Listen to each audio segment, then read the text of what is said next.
Episode number 14. This was a surprise even to the actors, and when they saw the table, they looked at one another in rapturous amazement. It was like Mommy to get up a little treat for them, but anything so fine as this was unheard of since the departed days of plenty.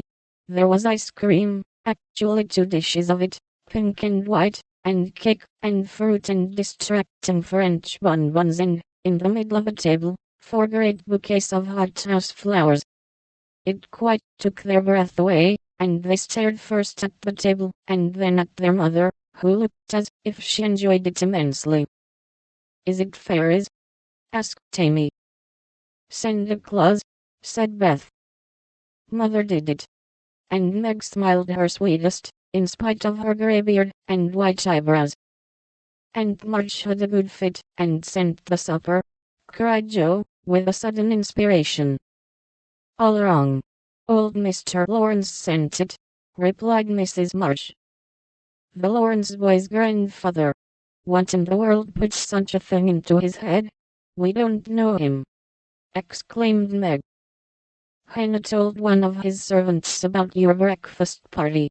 He is an odd old gentleman, but that pleased him. He knew my father years ago, and he sent me a polite note this afternoon, saying he hoped I would allow him to express his friendly feeling toward my children by sending them a few trifles in honor of the day. I could not refuse, and so you have a little feast at night to make up for the bread and milk breakfast." "That boy put it into his head, I know he did.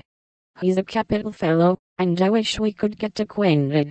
He looks as if he'd like to know us, but he's bashful, and Meg is so prim she won't let me speak to him when we pass," said Joe, as the plates went round, and the ice began to melt out of sight, with ohs and ahs of satisfaction. "You mean the people who live in the big house next door, don't you?" asked one of the girls. "My mother knows old Mr. Lawrence, but says he's very proud, and doesn't like to mix with his neighbors.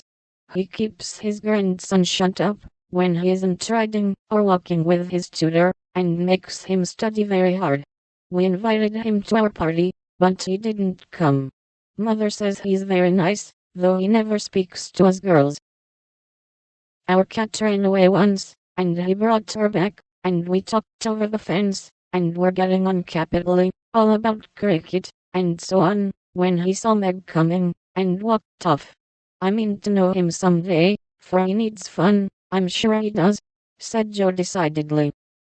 "I like his manners, and he looks like a little gentleman, so I've no objection to your knowing him, if a proper opportunity comes.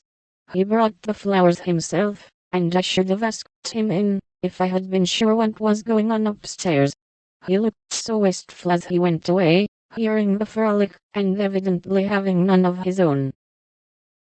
"It's a mercy you didn't, Mother," laughed Joe, looking at her boots. "But we'll have another play sometime that he can see. Perhaps he'll help act. Wouldn't that be jolly? I never had such a fine bouquet before. How pretty it is." And Meg examined her flowers with great interest.